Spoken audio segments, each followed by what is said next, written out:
Hi, and welcome back to the channel. In this video, we'll be taking a look at all of the problems and failures that Barcelona encountered last night against Bayern Munich. We'll also be putting Xavi's tactics under the microscope as we take a look at all of the flaws in his game plan and everything that he has been planned. Before all of this, Xavi has totally abandoned all of his tactics that worked so well for him. Join me in this video as we'll be taking a look at all of the things that went wrong with Barcelona. Also, don't forget to subscribe to the channel as you will miss a lot of content. Let's get right into this video.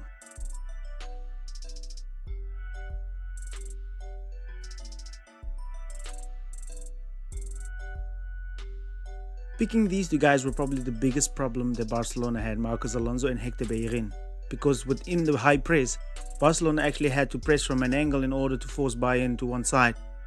This left Mazraoui in acres of space, the 4-4-2 formation, meaning that Barcelona actually had to push Alejandro Balde up in order to cover him, which meant Barcelona had to go man-to-man with the backline, which was why Barcelona was so devastatingly punished.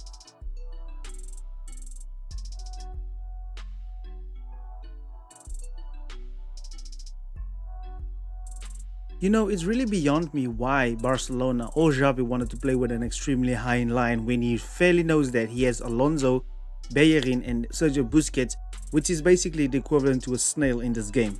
Because when Barcelona was pressed high in the game where Mazraoui had to be covered, Jules Koundé was mainly contesting, which means that this high line was held by Bellerin and Marcos Alonso, which resulted in Mane scoring the goal very easily. So this is the type of decisions that can change games, that can change courses of clubs' financials.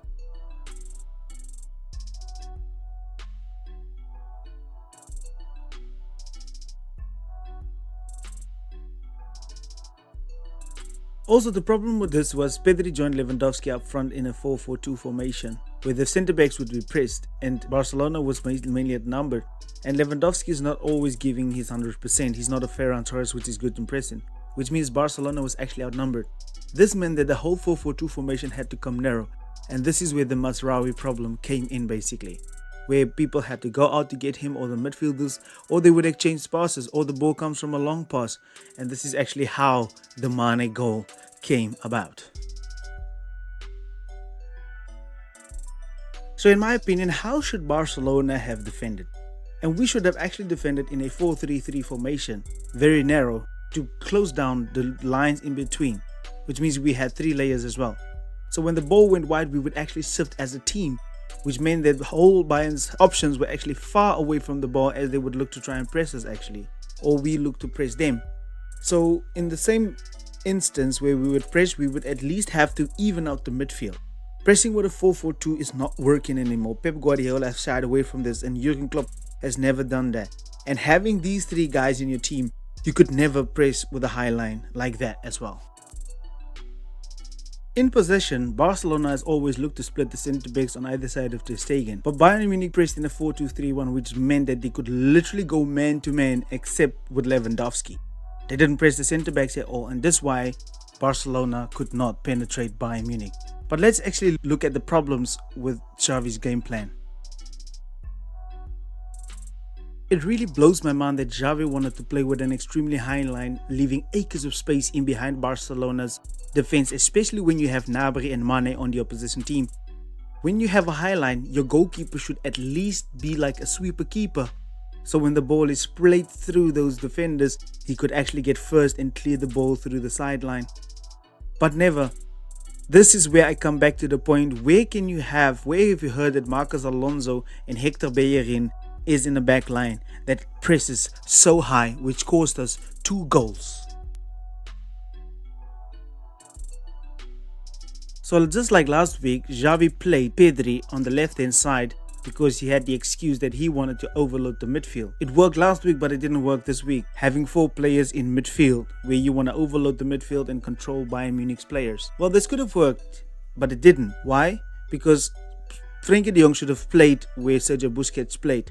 And instead of letting Pedri invert, you could have had Alejandro Balde invert and play with a 3-2-5 formation where you can easily overload the midfield while people are in possession. Xavi has really hurt Barcelona's attack by playing Pedri to invert basically into the midfield.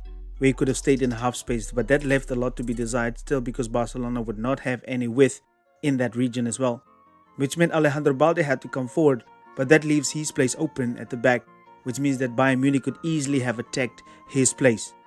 This left Mazraoui open on many occasions, and he could drift wherever he wanted to at any time, at any place, trying to play Barcelona's players out of position, trying to drag them as Bayern Munich would like to build up. And Bayern Munich, basically all their goals came because of this tactic, which is mind-boggling that Xavi didn't try to adjust. Xavi usually had his centre-backs split really wide on either side of Marc-Andre ter Stegen, where the opposition had to choose why they had to press, or where they had to press. Would they press where they leave the fullbacks open, or would they rather stay back and cover the fullbacks by leaving the centre-backs open?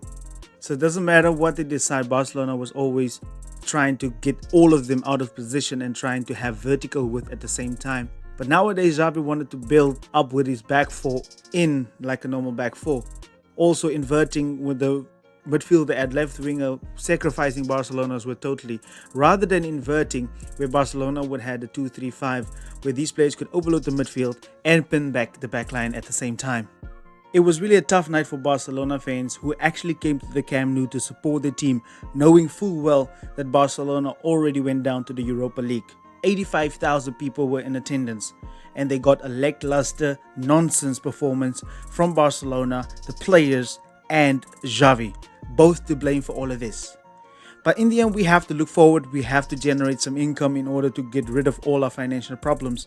But the fans were in full voice, which is a great sign to see. However, we've come to the end of this video. I hope you guys enjoyed my videos. Please do stay safe. And as always, I would like to ask you guys to please subscribe. There's a majority of you guys who are not subscribed. Please, full well, if you want to stick around for some tactics, please do so, and also become part of the family. Thank you very much. I would like to know your comments. Goodbye.